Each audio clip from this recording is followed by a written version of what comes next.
Good morning. Good morning. Are we jumping right in? I think we're getting into it. All right, because I know you're in a hurry today. I don't want to rush you. Well, it's not that I'm in a hurry. You guys are late. There's a difference. It's all right. So I'll kick things off. First, I just want to say to Dr. Marcus, go blue. Any Michigan fans here? Woo! I love it. I'm a graduate. My daughter's a junior. My wife went to business school there. I grew up in Birmingham, so proud UM alum. My name is Scott Waxenberg, as the gentleman before said. I'm SVP Sales for the East Coast at Innovid. I think a lot of you know Innovid and Flash Talking merged earlier this year, and we have a parent by the name of Media Ocean, so one of the largest independent ad tech companies in the world. And I am joined by Damon Berger. Hello, Scott. Hi, Damon. I feel like we're on a dating show. Tell me a little bit about your My wife is not going to like that. role responsibility at Gap Incorporated. So I got to Gap about a year and a half ago. I was brought in by our CEO, Richard Dixon, who I work for at Mattel. And my role is kind of twofold. One is I have started and run a central organization that is our marketing shared services, which encompasses all of our paid and owned activation, the things that go into it, like marketing intelligence and audience intelligence. And outside of that, I am also responsible for the marketing transformation writ large at the company. Wonderful. All right, I do have to go back a little bit. Some of you may remember the Gap commercials from 100 years ago. Fall into the Gap. Anyone? All right, everyone. Wow, there's a lot. Dude, I did that the other day when I was like, do you know what khaki swing is? And there was like 3 hands in the air. I was like, come on. This is great. You guys know that. What's the origin of the Gap, the name The Gap? Where'd that come from? Does anybody know the origin of the name of the Gap? Yeah. Do you? Wow. So you're right. No. No, you look great. Yeah. I was going to say you're right. It's the generation gap, but essentially what in 1969, Doris and Don Fisher opened the first Gap store on Ocean Avenue in San Francisco. And it is essentially was that idea. It's how do we bridge the generation gap? If you think about what was happening in 1969 with counterculture, the original store sold Levi's and vinyl. So it was a place that you could go get records and go get denim, which was still a little bit counterculture at the time. And so the company ever since has been really about how do we bridge gaps, whatever those could be, generation gaps, equality gaps, whatever those things are. And I think that's a really great thing for our company to stand for. That's great. I do have some generation questions later if we get to them. I love a good generation question. Maybe a softball question, but Gap's been on a great roll lately. If I read the news properly, you guys have had 6 straight quarters of sales gains. What do you attribute market share gains? Yeah. What do you attribute that success to besides your joining the company a little bit ago? Well, come on. This is I think I would say a few things to that answer. One, our CEO, Richard Dixon, really has a really articulated vision of what a brand playbook needs to look like and should be. And I think he's really done a great job of kind of instilling that playbook within our brands. I'd say the second thing is a lot of you have relationships to our brands already. You've bought from us, you've loved us at points. So I think there's a lot of pent up demand almost of like, or at least people rooting for us and wanting us to do well, which I think helps. And I think the last thing is we've really tried to focus and center on the consumer as a day in, day out idea. And I think it's really been something that we've seen a lot of traction to in how we want to rebuild and reinvigorate our brands. And I think most of us know Gap and all of the brands as an apparel company. But if we saw some ads in Times Square, it says that you're getting into some other businesses. Can you share a little bit about the accessories and beauty business that you're getting into? I was curious where you were going to go with that. Yeah. Why the brand extension? Well, we also had in Times Square, if you've seen the ad, we have an ad with Gwyneth Paltrow and Apple Martin, who did a Gap Studio collaboration with us. On the fashion and accessories side, we're just getting started on that. So we've announced leadership on that side. I think this is an area where, if you remember, particularly Gap back in the day with some of the fragrances that we had back in the 90s, this is an area that we've been known for in pockets already, and I think have a right to win in. And so we're still super early days in what we're going to be doing around beauty and accessories. So look for more announcements around those things as we start to get a little bit more road miles under us as we, begin to set up those divisions and get out and market. All right, excited to see more and hear more about that. Now let's focus on today's topic, driving conversion with brand love and culture. Culture certainly be a big topic. What does that mean to you, and what does that mean to the company? Well, it's pretty complex when you would kind of phrase it that way. It's for us, it's a matter of really, again, meeting the consumer where they are. You're going to talk a little bit about the generation aspect of that. For us, it's how do we create content experiences that people move emotions.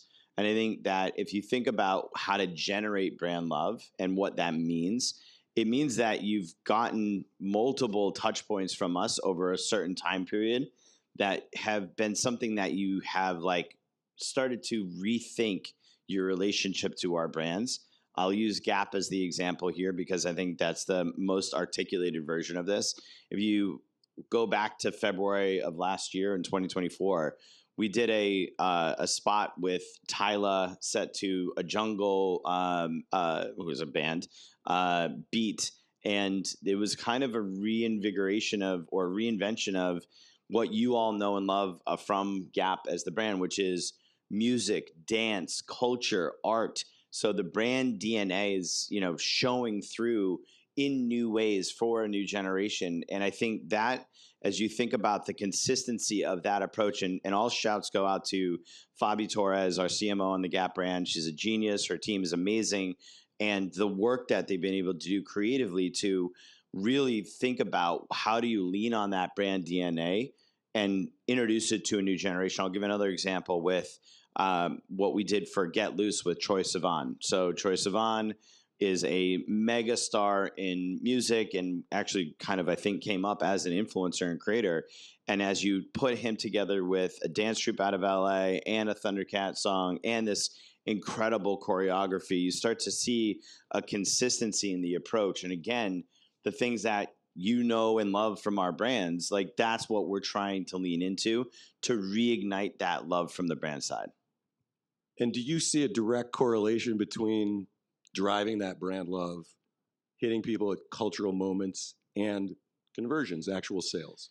100%. If you think about how you build media and how you build a mix, to me, the demand creation side is that either we are buying attention and that's how we are performance oriented, or we're earning attention and then capturing it with media. And I think that that's the big change, I think, as you think about having generated brand love and having gone out into market and been successful in that, you'll start seeing it in the scoreboards of, ROAS or whatever efficiencies that you measure those things with. And I think that is a really great idea or great outcome of the mix that we've generated with brand love. You start to see it in your metrics and your scoreboards because we're no longer having to bridge that gap with paid. We're now earning that attention and then, again, capturing it with what we're doing from a mix perspective. Nice. All right, let me ask the generational question for a second, since you mentioned generation gap being the origins. It seems to be big differences in all the different generations, Alpha, Z, Millennials, X, Boomers, etc. Do you guys look at those as different audiences to target? And what are you doing to make sure that each one of those generations, or that you drive brand love with each one of those generations? It's interesting. I think as you think about the differences within those generations, there's one commonality, and then I'll kind of discuss the differences. The commonality is that something like 84% of people are on social media, of US adults are on social media. So there is a conduit to the consumer that is social first. And I think as you think about being social first, it means right message, right time, right platform. And I think right audience is a huge aspect of that. As you think about something like, again, Get Loose, let's use that as the example, the dance aspect, the music aspect, those are things that work really well on TikTok.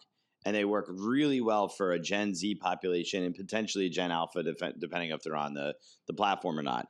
As you think about those things working in different ways, the same creative is now seen differently. If you're somebody who's an Xer or a boomer who has shopped our brands, you're going to look at that kind of spot and say, those are the things I knew and loved from the brand. So there's a nostalgia factor. There's a reignition of that love. So there's a version of creative that can work across generations, but we are very specific about how we are targeting Alpha versus Z versus millennials, even though I think we like to use artificial guardrails to define those things. There's a lot of commonalities in the behaviors between those generations. Yeah. Interesting. And then I have 3 daughters, all Gen Z, all in their 20s. Are they shopping? They are shopping all the time. Are they shopping us? Of course. Fantastic. But they always think, and this is interesting with this generation, I don't know if it's just Gen Z, they want to buy from brands that stand for something. What would you say Gap stands for, or maybe Gap versus Banana versus Athleta versus Old Navy? Well, we have very articulated programs. First off, the entire portfolio are purpose-driven brands. We are very specific about standing for things that matter in our communities. And I think that, we stand for equality. We stand for diversity. We stand for opportunities that, across generations and across communities. So I want to make sure that, those are things that we embrace. And I think that as we think about those things and our articulation of those things, we are very purpose-driven in certain areas. So we just announced a partnership with Matt Damon and Charity Water. We are very active in the reinvigoration of San Francisco, which is our hometown. And so we know that standing for, these things matters to people. And again, that's part of those are the gaps that we bridge in our everyday marketing, but really as a company and as individuals within that company. Can you share a little bit more about the Matt Damon relationship? Well, I mean, it just launched. So yeah. So I mean, we're in those conversations about how do we start to, use our brand power and use the ways that we market to get out and market and help to bridge that opportunity gap with, an organization as great as Charity Water. All right. So we talked a little bit about brand love. Culture is certainly a big topic today. How do you know when to lean into a cultural trend and when to back off a little bit, when not to get into it? So I'm going to spin that in a different direction because we don't try to chase trends. We try to create trends. We are trying to create culture. We're trying to create cultural conversation. Our ability to jump on a Jet 2 holiday trend on TikTok isn't the game that we're trying to play, because I think there's a lot of brands that try to take that reactive approach to social media and conversation in general. I think what we're trying to do is create trends and be culture. And I think that's what we've been known for throughout, the entirety of how we have articulated our brands. And I think that's what differentiates us in market, in that we are trying to generate love and generate culture around our brands and not be, an also ran with all of the things that you've seen other brands try to, glom onto from a trend perspective. Can you give a specific example where you've been leading that? Look at any one of our campaigns recently. I'll use an Old Navy example for this one in Lindsay Lohan. So we did something where, Lindsay Lohan's having a moment, and, she is, I don't know if you've seen the spot that we did with her for Old Navy and Active. So Old Navy is the largest specialty apparel brand in the country. And we're also the number 3 active brand in the country. And so true to form with Old Navy, I think you also kind of all have experienced, we do ads with Old Navy that are a little bit tongue in cheek and a little bit kind of a wink and a nod to kitsch. And I think what we did with her was phenomenal in that, it's our our tagline, "It's Old Navy," and this idea that she is somebody who we all know and love, and she was doing a campaign also with a lot of other celebrities in that mix, and I think it was one of the most successful social campaigns that Old Navy has done, and has been something that has been a real moment for us to say, generating heat and generating culture around somebody that is now having a real moment. Being the father of 3 daughters, we love Lindsay Lohan. Highs and lows, and Parent Trap, I think I've seen 50 times. I'm sure a lot of you with daughters have seen that movie. Thank you for raising your hand. All right, I saw a LinkedIn post. I got to look at this quote from you recently, Damon, saying, as an industry, we've been talking about creators being the new Hollywood for a while. That's quoting you. Hopefully you remember that one. So can you explain what that means and how you work with these different creators? If you follow me on LinkedIn, I apologize. I feel like I spam a lot. That one in particular, though, I think is really fun because I've been in and around the creator industry since before it was called the creator economy. So this, to me, I think, as you think about having 3 young daughters, and if any of you are around Gen Zers or Alphas, the stat is something like 84% of Gen Z trust creators more than they trust anybody else, and their familiar relations or anybody who is in their world, or traditional celebrities even. There is a fundamental shift in how younger people consume media. They are averse to advertising. They want to see content experiences, and they want to see it from people that they trust. So to me, as we think about where, and I'm a huge, I've worked in film, I've worked in television. I'm a huge fan of what those kind of long form formats are creatively. But I think as you're looking at Gen Z and Gen Alpha, the way that they experience culture is fundamentally different than how we all experience. I'm millennial-ish, and I think where we are, this is something that as brands we have to not just think about, but fundamentally incorporate within our media mixes and how we go to market. So one of the things that we just did yesterday is we announced our Gap Inc. Creator Affiliate Program. So opening up to the masses an ability to interact with our brands, and for those who love our brands, participate in driving sales to our websites. And so this is a really interesting and new opportunity that we've created. And I think it's something that as we scale it, the goal is that we're in a relationship with creators in a new way, and are able to really take advantage of this trend of how creators can operate as a collapsed funnel, if that's even, the funnel is even still a thing. I'm sure there's 100 panels at Adweek that say the funnel is dead, but the idea is that we are collapsing that opportunity between content and commerce, using influencers as the conduit to that. That's very cool. Are you ever surprised by maybe it is the Gen Zers, how much time they do spend on social? You were talking about that.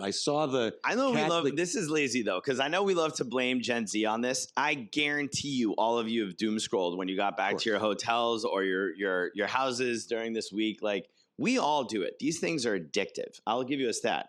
So every day, the average social media user scrolls the length of the Statue of Liberty every day. So that's the average. That's not even power users. Now, I will say, Gen Z, Gen Alpha do over-index in that world a little bit different than I do. And I'd say, there is a little bit of that, but we are all on social media in a very pronounced way. So I think it's a little bit different. Was thinking this more, in a very positive way for you guys. That Cat's Eye, This Is Denim video on YouTube, I think is up to 30. Better in denim. What's that?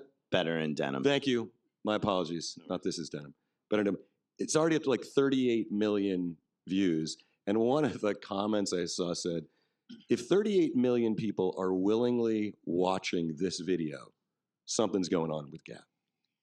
Well, when we talked about this, Richard did in our earnings call, we estimate 8 billion impressions on the Cat's Eye campaign. Obviously, it was very successful. But again, coming back to the point I made earlier is that we're trying to create culture. We're trying to create moments of those conversations. And I think, again, the brands and the CMOs within the brands have done a really good job of how do we creatively articulate that idea in more pronounced ways. I mean, I'll even, say we did something with David Cornsweet and Superman so he's the new Superman for those who don't know who David Cornsweet is. And he did a Banana Republic campaign with us. It says a lot about where the brand evolution has happened to work with talent for that level. So, I encourage you all to go check it out. It was a hit with the ladies and is one of those really great breakthrough moments for the brand. So you've worked with musicians, celebrities, artists.